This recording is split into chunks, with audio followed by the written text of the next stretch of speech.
मैं सोच रही हूँ कि जिस तरह मैंने मुबारक ग्रुप के एनर्जी प्लांट को बचाया है, बिल्कुल वैसे ही मैं भाई और भाभी के रिश्ते को भी बचा लूँ किसी भी तरीके से। मैं नहीं चाहता कि साइमा के जज्बातीपन की वजह से ज़रार और साइमा का घर टूटे। मुझे लग रहा है कि ज़रार भाई दूसरी शादी करने का सोच रहे हैं। तुम साइमा भाभी की तरफ जाना चाहती हो, उनसे बात करना चाहती हो? रिफत भाभी आपका पत्ता साफ करने वाली। ज़रार और साइमा के बीच में जो भी अनबन चल रही है उसके ज़िम्मेदार देखने में तो रिफत भाभी हैं, लेकिन इसकी असल करता धरता जो है वो हया ही है। हया ही चाहती है कि ज़रार और साइमा के बीच में तलाक हो जाए और घर का एक हिस्सेदार तो कम से कम हो जाएगा, क्योंकि साइमा ने कुछ दिन पहले ही ज़रार के साथ इसी बात को लेकर इशू बनाया था और नाराज़ होकर अपने घर चली गई थी, क्योंकि साइमा तो है ही बे औलाद और उसकी कोई औलाद नहीं है। और उसके जहन में ये बात जो है हया ने ही डाली थी कि तुम सिक्योर नहीं हो, अपने आप को सिक्योर करो, कम से कम जायदाद का कोई हिस्सा तो अपने नाम करवा लो। तो साइमा ने हया की बात में आकर इस बात को इशू बनाकर ज़रार के साथ झगड़ा किया, उलझी और नाराज़ होकर अपनी अम्मी के घर चली गई थी। लेकिन सारा मामला जो है मस्तूर मुबारक संभाल लिया और साइमा खुद ही माफ़िया मांगती हुई अपने घर को वापस आ गई थी। उसके बाद जो कुछ हुआ वो हम सब ने देखा, लेकिन एक बार फिर से हया ने ऐसी गेम और ऐसी साजिश बनाई है कि अब ज़रार और साइमा जो हैं एक दूसरे के साथ फिर से झगड़ पड़े हैं। यहाँ तक कि अब ज़रार के दिल में साइमा के लिए प्यार तो है, मगर वो मकाम वो इज़्ज़त साइमा को नहीं दे पा रहा और साइमा के दिल में ज़रार के लिए प्यार तक बाकी नहीं छोड़ा। हया ने इस कदर साइमा के कानों में जहर घोल दिया है कि वो अपने शोहर पर भी अब एतबार नहीं कर रही और उसको यही लगता है कि उसका शोहर उसका मुहाफ़िज़ था, मगर अब नहीं है, क्योंकि जो कुछ साइमा के साथ उस घर में हो रहा था उस सब को जानने के बावजूद भी ज़रार ने उसका साथ नहीं दिया और रिफत भाभी से एक बार जाकर भी नहीं पूछा कि रिफत भाभी ने ऐसा आखिर किया है तो किया क्यों है, क्योंकि रिफत भाभी ने तो गुस्से में आकर साइमा पर हाथ भी उठा दिया, लेकिन ज़रार ने एक बार भी जाकर रिफत को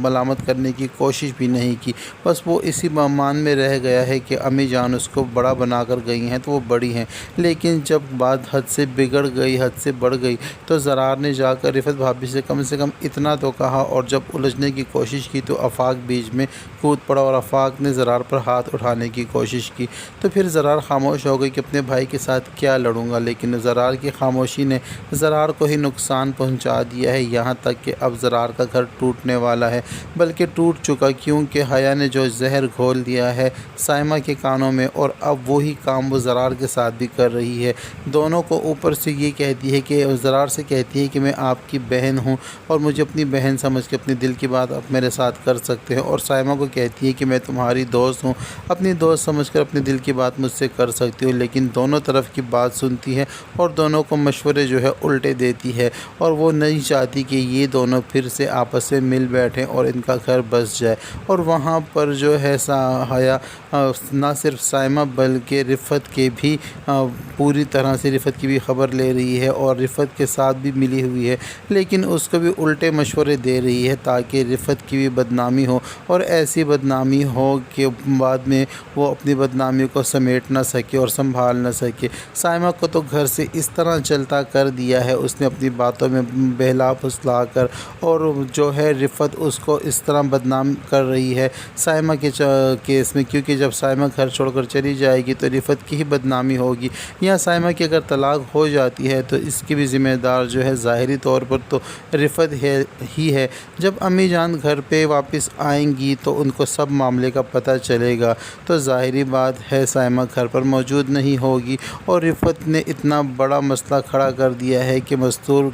ख़ानदान में कभी किसी को तलाक नहीं हुई, तो रिफत की वजह से बात यहाँ तक पहुँच गई कि अब तलाक तक बात आ गई है। तो ज़ाहिरी बात है अगली बार अगर मस्तूर मुबारक گھر کا بڑا کسی کو بنانا چاہیں گی تو رفت کو تو بنانے سے رہی، اور سائمہ تو گھر میں ہوگی نہیں، تو ظاہری بات ہے اب حیا ہی ہے جو کہ ایک ہی آپشن ہے۔ اور حیا نے پہلے ہی یہ کہہ دیا تھا کہ میں اس کرسی تک پہنچوں گی لیکن عارضی طور کے لیے نہیں، کہ جس طرح رفت بھابی کو عارضی طور پر اس کرسی کا حقدار بنا کر اس پر بٹھا دیا گیا ہے، اگر میں کرسی تک پہنچوں گی تو میں مستقل اس پر بیٹھوں گی اور مستقل حکمرانی اپنے ہاتھ میں لوں گی۔ تو اب حیا نے اپنے لیے سارے راستے ہموار کر دیے ہیں اس کرسی تک پہنچنے کے،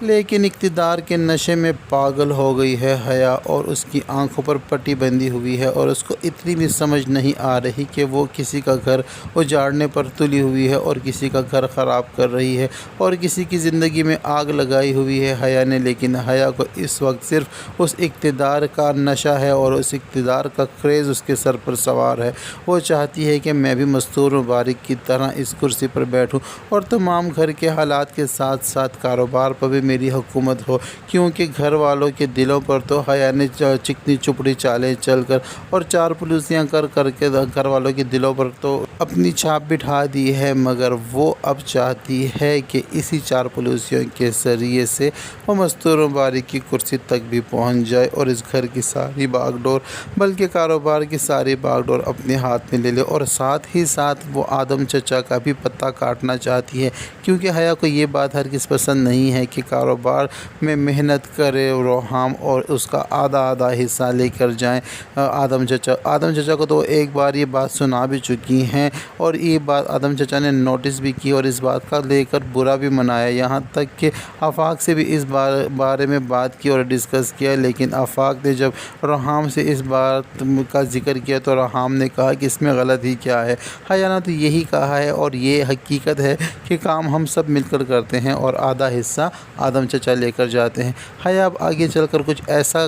کرے گی، ایسا کارنامہ دکھائے گی یا ایسی چال چلے گی کہ آدم چچا کو بھی اس کاروبار سے نکال کر ایک طرف کھڑا کر دے گی اور سارا کنٹرول جو ہے کاروبار کا وہ آ جائے گا روحام کے ہاتھ میں، اور گھر کا کنٹرول جو ہوگا وہ حیا کے ہاتھ میں ہوگا۔ اور روحام تو ویسے ہی حیا کی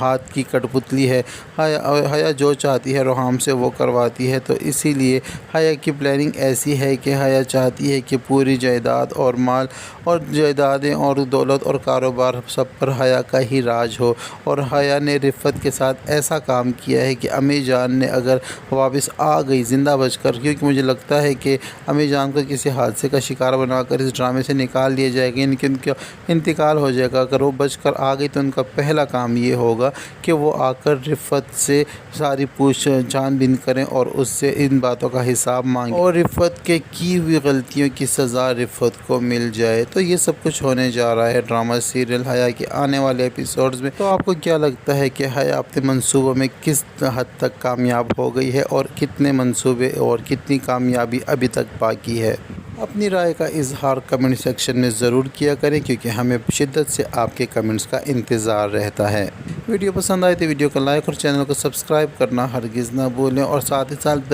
بیل آئیکن کو بھی پریس کر دیں تاکہ ہماری نئی آنے والی ویڈیو کا نوٹیفیکیشن آپ تک بآسانی پہنچ سکے۔ اب تک کے لیے اتنا ہی، ملتے ہیں نیکسٹ ٹیزر کے ساتھ۔